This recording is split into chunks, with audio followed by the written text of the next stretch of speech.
Donc, pour installer macOS Sonoma en version bêta, version pub, version développeur, version finale, il faut donc installer en amont Xcode 15 version bêta, télécharger UTM, soit sur l'App Store, soit sur le site d'UTM, comme expliqué dans le tutoriel. On crée une nouvelle machine virtuelle. On appuie sur Virtualiser. On choisit le système d'exploitation macOS 12 ou plus récent, puisqu'on va installer macOS 14, donc c'est plus récent. On fait parcourir pour charger l'image IPSW. Cette image-là, on peut la récupérer sur le compte développeur Apple. Donc on charge l'IPSW. Voilà. On alloue la mémoire vive pour la machine virtuelle. Un maximum, c'est mieux. Les CPU, on peut en allouer aussi un maximum. Continuer. L'espace de stockage, 64 Go, si on compte juste installer macOS Sonoma, ça suffit.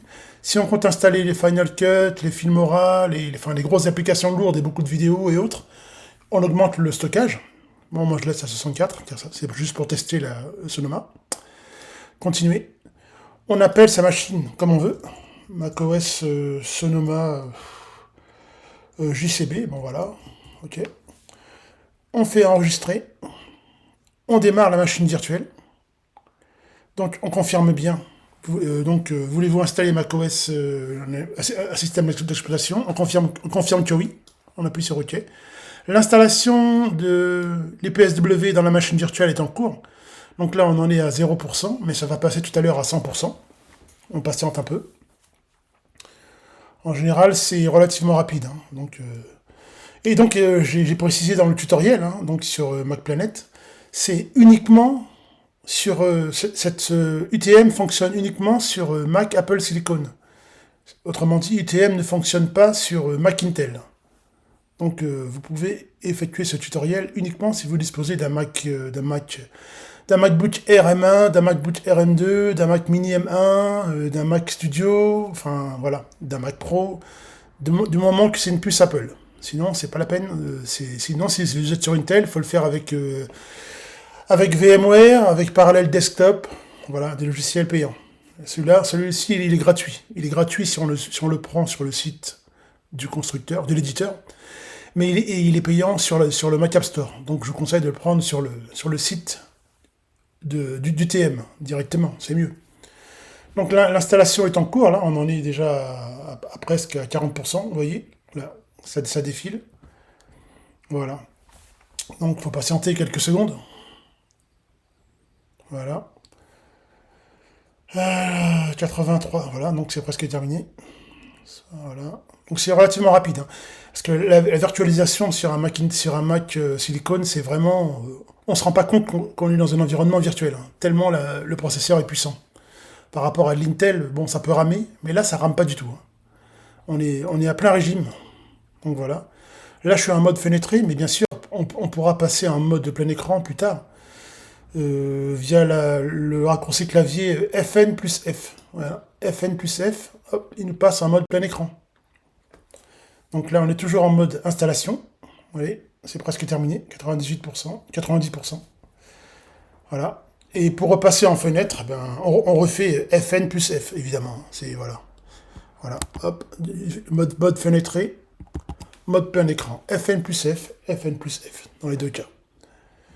Alors donc, elle est presque terminée, donc 90%. Il faut patienter un tout petit peu. Voilà, on attend.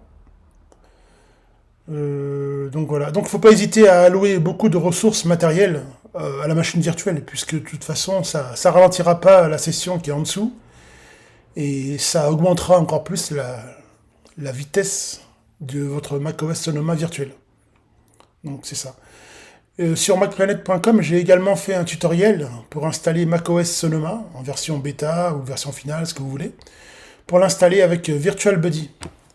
Alors VirtualBuddy, il est gratuit comme UTM, mais avec VirtualBuddy, l'avantage, c'est que il télécharge automatiquement l'image IPSW pour vous.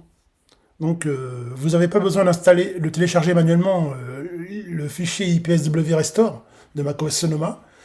C'est plus automatique au niveau de la procédure. Tandis que là, il faut tout faire manuellement. Donc, mais c'est pas bien grave. Donc on n'oubliera pas, hein, si vous n'avez pas installé Xcode 15 en version bêta ou version finale, quand elle sera disponible, ça ne marchera pas. Donc impérativement installer Xcode 15 depuis le compte développeur Apple. Donc la machine virtuelle est en cours. Voilà. Là il reste plus qu'à finaliser l'installation de macOS. Donc ça après c'est plutôt classique, hein. Voilà, on choisit le français suivant. Enfin bon, après c'est une installation classique de macOS. Mais là déjà vous avez une virtualisation qui est fonctionnelle. Il n'y a pas de, il y a pas de, il y a pas de danger là-dessus, hein. Ça fonctionne très bien. Voilà. Hop, voilà. Et bien voilà, merci de nous avoir suivis. N'hésitez pas à mettre des commentaires sur les vidéos.